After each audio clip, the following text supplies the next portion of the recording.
थोड़ा रुको अभी बोलोगे अरे बाप रे। अब तक बस बैठा था बस शांत में, काम किए जा रहा था बस एकांत में, पर आने वाले बेटा ये जो 5 मिनट अब करूंगा बस तांडव नाच में। नमस्ते दोस्तों, मैं काफिर फिर से लेके आई हूँ एक नई वीडियो अपने कुछ सवालों के साथ आपके अपने YouTube चैनल काफिर की दुनिया में। तो पहले तो आप सबको शुक्रिया कि आपने मेरे पहले वीडियो को इतना पसंद किया। उम्मीद करूँगी कि आप सबका प्यार और साथ ऐसा ही बना रहे। दोस्तों, हम आज जिस बारे में बात करेंगे वो एक मेंटल सिचुएशन है जो कि सभी इंसान में पाई जाती है, किसी में कम तो किसी में ज़्यादा। इसे नार्सिसिस्टिक पर्सनैलिटी डिसऑर्डर कहते हैं। तो चलिए इत्मीनान से जानते हैं इस डिसऑर्डर के बारे में। ये disorder cluster B personality disorder में आता है। इसके बारे में ग्रीक मैथोलॉजी पे एक इंटरेस्टिंग स्टोरी भी है। एक लड़का था जिसका नाम था नार्सिसम, जिस पे एक लड़की फिदा हो गई, लेकिन उसने उसे मना कर दिया। बट इस प्रोसेस में वो खुद पे ही फिदा हो गया और वो तालाब के किनारे जाता था और वहाँ अपने प्रतिबिंब या परछाई देख के खुद से ही इम्प्रेस हो जाता था और कहता था, ये भगवान, इतना हैंडसम इंसान मैं। तो दोस्तों, आपने अक्सर ये सुना होगा कि लोग खुद ही अपनी पढ़ाई करने लगते हैं, खुद को महान या सबसे अच्छा बनाने की जिद में रहते हैं। तो चलिए इत्मीनान से जानते हैं डॉक्टर दीपक केलकर से, जो कि एक मशहूर साइकोलॉजिस्ट हैं, कि ये बीमारी एक्चुअली में है क्या और इसके क्या लक्षण पाए जाते हैं। नार्सिसिस्टिक पर्सनैलिटी डिसऑर्डर के बारे में मैं आपसे बातचीत करने वाला हूँ। मतलब खुद के ऊपर बहुत प्यार करने वाला व्यक्तिमत्व। तो ऐसे कुछ लोग रहते हैं कि वो उनको लोगों की कोई कदर रहती नहीं है, लोगों के ऊपर वो ख्याल देते नहीं है, लोगों के बारे में कुछ सोचते नहीं है। उनका पूरा ख्याल अपने ऊपर रहता है, सेल्फ सेंटर्ड रहते हैं, अपने ऊपर ख्याल रहता है, अपने के ऊपर बहुत प्यार करते हैं, उनको लोगों की कोई पड़ी नहीं है। तो ये स्वभाव का दोष है।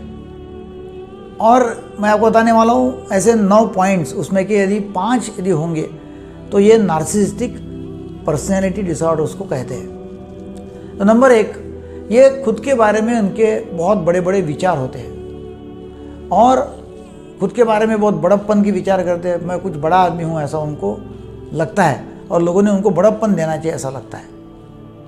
नंबर 2, उनको ऐसा लगता है कि भाई उनको अमर्याद सफलता मिलेगी, अनलिमिटेड सक्सेस उनको मिलेगा और उसके वो ख्वाब देखते रहते, अमर्याद सफलता के ख्वाब देखना। नंबर 3, खुद वो स्पेशल है और यदि वो खुद स्पेशल है तो वो बड़े लोगों में रहना चाहते, मतलब उनकी कंपनी पसंद करते हैं। उनको लगता है कि बड़े लोगों के साथ में उन्हें रहना चाहिए। नंबर 4, उनको बार बार प्रशंसा की ज़रूरत लगती है और प्रशंसा उनको लगती है खुद को, तो वो प्रशंसा के लिए कुछ भी करने को तैयार रहते हैं। नंबर 5, लोगों ने उनको स्पेशल ट्रीटमेंट देना चाहिए ऐसा उनको लगता है, स्पेशल मानना चाहिए, मान मर्यादा देना चाहिए, स्पेशल ट्रीटमेंट देना चाहिए बाकी लोगों से। नंबर 6, अपने फ़ायदे के लिए वो लोगों का इस्तेमाल कर लेते हैं, वो मैनिपुलेट कर लेंगे और लोगों का इस्तेमाल अपने फ़ायदे के लिए करेंगे। नंबर 7, लोगों की भावना या लोगों की क्या गरज है, उनको क्या भावना है, उनको क्या लग रहा है, उनकी क्या गरज है, उसके ऊपर उनका ख्याल रहता नहीं है। उनको सहानुभूति भी नहीं रहती और समानुभूति भी रहती नहीं है, मतलब एम्पैथी भी नहीं है, सिंपैथी भी नहीं है। नंबर 8, लोगों की वो ईर्ष्या करते हैं और जब ईर्ष्या करते हैं तो उनको ऐसा लगता है कि वो लोगों की ईर्ष्या करते हैं, उनको लगता है कि लोग उनका द्वेष कर रहे हैं, लोग उनकी ईर्ष्या कर रहे हैं, ऐसा उनको लगते रहता है। लोग उनको अच्छा देखते नहीं हैं तो वो भी उनको लगता है, वो लोगों की भी ईर्ष्या करते रहते हैं। और नंबर 9, उनका बर्ताव जो वो बहुत घमंडी रहता है, अहंकारी बर्ताव रहता है। तो ऐसे 9 पॉइंट्स है, उसमें कि 5 पॉइंट यदि है कोई व्यक्ति में तो हम बोल सकते हैं कि यह नार्सिसिस्टिक पर्सनैलिटी डिसऑर्डर है। खुद के ऊपर बहुत प्यार करने वाला व्यक्ति है और वो लोगों के लिए प्रॉब्लमेटिक रहता है, खुद के लिए प्रॉब्लमेटिक रहता है। तो दोस्तों, जैसा कि आप समझ ही गए होंगे कि ये नार्सिसिस्टिक पर्सनैलिटी डिसऑर्डर आखिर क्या होता है। तो अब आप ये सोच रहे होंगे कि आखिर मैं आपको इस बीमारी के बारे में क्यों बता रही हूँ। वो इसलिए क्योंकि ये सेम बीमारी हमारे प्यारे नबी मोहम्मद को थी। क्या आपको यकीन नहीं होता?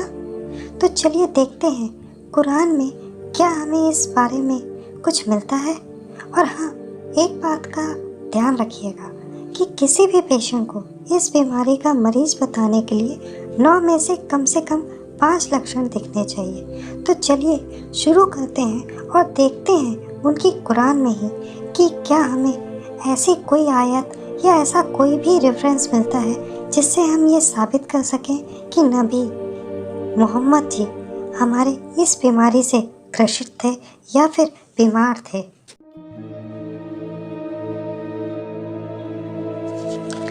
सूरा 33.40 यहाँ ये साफ है कि मोहम्मद ही आखिरी पैगंबर है और इसके बाद अल्लाह और कोई पैगंबर नहीं बनाएगा, जो कि आज के मुस्लिम भी मानते हैं। सूरा 33.21 यहाँ ये साफ होता है कि नबी मोहम्मद का दर्जा अन्य किसी भी पैगंबर से बढ़कर था।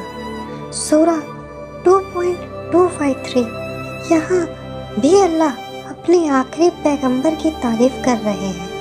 सूरा 17.55 ये साफ कहता है कि नबी ही सबसे ज़्यादा वरिष्ठ है। सूरा 21.107 यहाँ तो अल्लाह ने नबी को पूरी दुनिया के लिए रहमत ही बता दिया।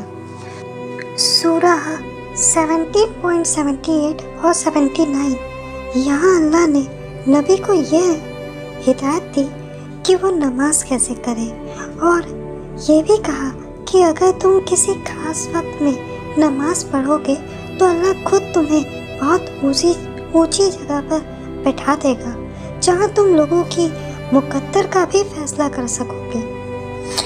तो यहाँ आपने देखा कि कैसे मोहम्मद ने अल्लाह के बहाने खुद को महान साबित किया। चलिए अब कुछ ऐसी आयत देखते हैं जहाँ मोहम्मद का आडंबर झलकता हो।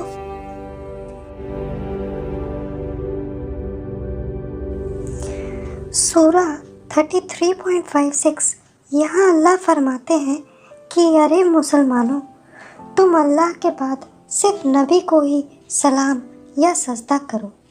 सूरा 48.9 यहाँ भी अल्लाह सभी मुस्लिम को ये बोल रहे हैं कि अल्लाह और उसके रसूल पर ईमान लाओ और उसकी मदद करो, उससे बड़ा समझो और सुबह शाम उसी की इबादत या दुआ करो।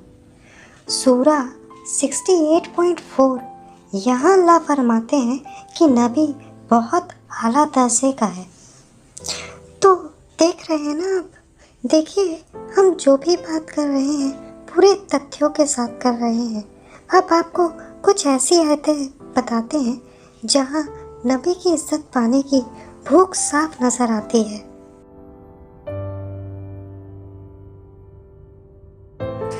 सूरा 8.1 यहाँ साफ कहा गया है कि जंग में जो भी मिलेगा वो सिर्फ अल्लाह और नबी के लिए है और सभी मुस्लिमों को नबी का हुक्म मानना चाहिए और उसे इज्जत देनी चाहिए। सूरा 33.50 ये आयत तो कमाल की है। यहाँ तो हर मुस्लिम औरत को नबी के लिए जायज़ कर दिया गया है ताकि उसे बीवियों की कमी ना हो। हाय मेरे नबी, ये क्या कर दिया तुमने। तो दोस्तों, हमने अभी तक टोटल 3 पॉइंट साबित कर चुके हैं जो कि यह साबित करता है कि नबी जो है उनमें नार्सिसिस्टिक पर्सनैलिटी डिसऑर्डर के लक्षण मिलते हैं। ये भी कह सकते हैं कि 3 लक्षण मिलते हैं। अब आगे देखते हैं कि क्या सच में वो किसी मेंटल डिसऑर्डर से ग्रसित थे। अब देखते हैं नबी ने अपने फ़ायदे के लिए कैसे लोगों का इस्तेमाल किया।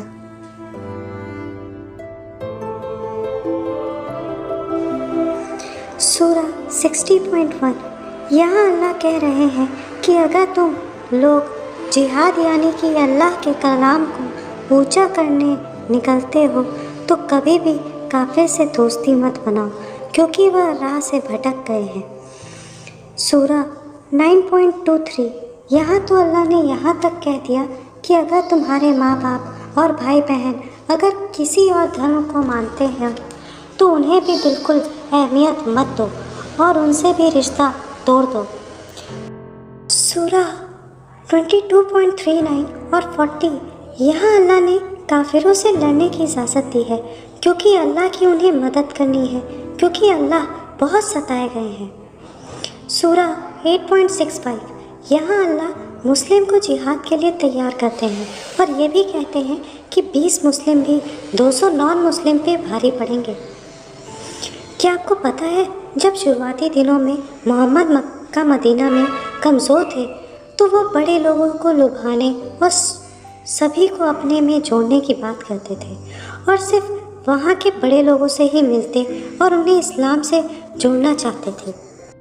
मोहम्मद को हमेशा ये बात परेशान करती थी कि उनके अनुयायी कमज़ोर और निचले तबके के हैं। अपने कद बढ़ाने और प्रतिष्ठा पाने के लिए मोहम्मद को किसी ज़हनी और प्रतिष्ठित व्यक्ति को अपने जमात में शामिल करने की ज़रूरत थी। इब्न इस्हाक बताता है कि जब भी मेले की भीड़ आती या मक्का में किसी महत्वपूर्ण या दिव्य पुरुष के आने की या आहट होती तो मोहम्मद उनके पास पहुंच जाते और अल्लाह का पैगाम सुनाने लगते।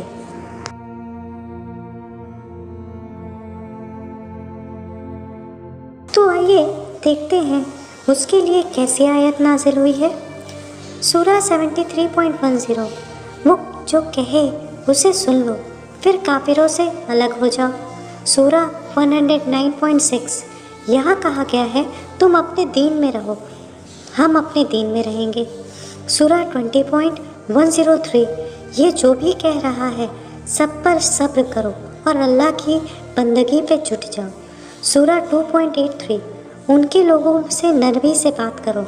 सूरा 50.45 यहाँ अल्लाह रसूल से कहते हैं कि जो लोग ये कह रहे हैं कि वो उनसे अच्छे से जानते हैं तो ज़ोर ज़बरदस्ती मत करो। सूरा 7.119 यहाँ ये कहा गया है कि माफ़ करना सबसे इम्पॉर्टेंट है और जो ईमान ना लाए उससे दूर रहो। सूरा 15.85 तुम काफिरों से अच्छा बर्ताव करो। सूरा 45.14 यहाँ मोमिन को कह दो कि जो लोग अल्लाह या दीन को नहीं मानते उनसे दूर रहें। सूरा 2.62 यहाँ यहूदी और ईसाइयों के लिए कहा गया है कि अगर तुम अल्लाह और उसके रसूल पे ईमान ले आओ तो वो उन्हें दोज़ख की आग से बचा लेंगे। सूरा 29.46 यहाँ आप साफ तौर पे देख सकते हैं कि ये किताब पूरी मानव जाति के लिए नाजिल करने की बात कही गई है। ऊपर की आयत में आपने देखा होगा कि कैसे नबी ने दूसरे धर्म के लोगों को बहलाने के लिए कितनी हमदर्दी दिखाई है ताकि ताकतवर लोग उनसे जुड़ जाएं। लेकिन क्या सच में वो दूसरे धर्म में अपनी आस्था रखते थे? क्या वो सच में दूसरे धर्म को सम्मान देते थे? जी नहीं, ये तो मैं पहले ही वीडियो पे आपको साबित कर चुकी हूँ। ये सिर्फ एक दिखावा था जो कि मोहम्मद ने प्रतिष्ठित आदमी उनके खेमे में लाने के लिए किया था। अब देखिए मोहम्मद ये का वो रूप जिसमें उसे ताकत मिलने के बाद उसने कैसे बर्बरता से लोगों को मारने की बात कही है।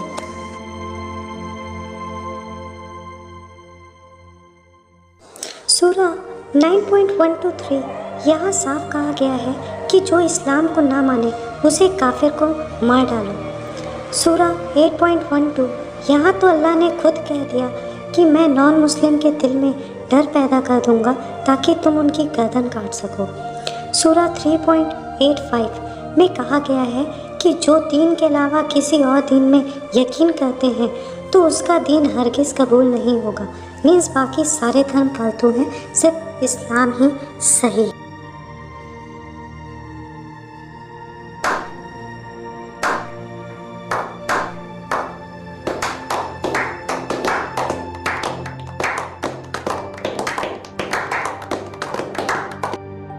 सूरा 2.191 में लिखा है कि काफिर को जहाँ पाओ वहीं मार डालो और उन्हें अपने स्थानों से भगा दो और उनके स्थान कब्जा कर लो।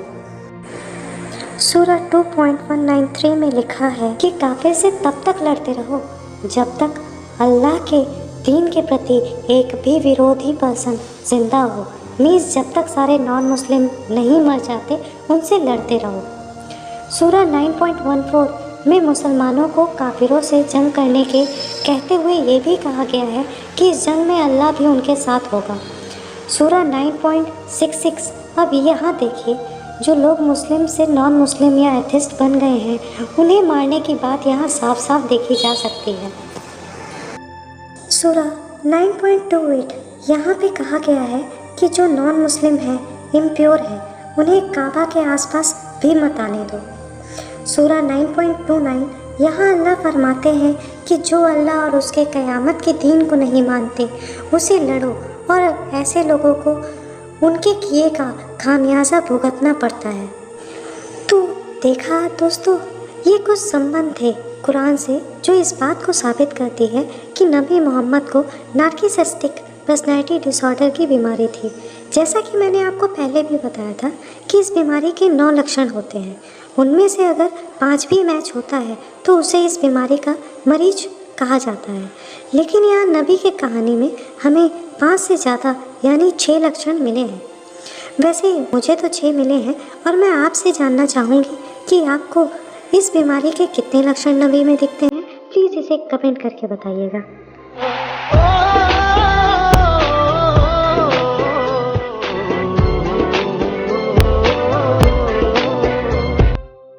यहाँ मैं एक बात फिर आप सबको बता देना चाहती हूँ कि मेरा ये सवाल उठाने का दिल किसी की भी फीलिंग को ठेस या हर्ट करना नहीं है, बल्कि मेरे मन में उठ रही जिज्ञासाओं को शांत करना है। और वैसे भी कुरान ने ही कहा है कि जो भी कुछ इस दुनिया में होता है वो अल्लाह की मर्ज़ी से ही होता है और जो भी कुछ होता है वो अल्लाह ही करवाता है। तो आज मुझसे भी जो नबी की शान में गुस्ताखी हुई है, कहीं ना कहीं इसमें भी अल्लाह की ही मर्ज़ी शामिल है।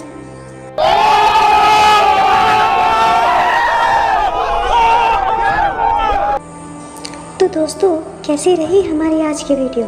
अगर पसंद आई हो तो शेयर करें और अपने विचारों को कमेंट भी करें। उम्मीद करूँगी ये वीडियो भी आपको पसंद आएगी। तो बने रहिए मेरे साथ। हम मिलते हैं अब अगली वीडियो में। तब तक के लिए शुभ रात्रि।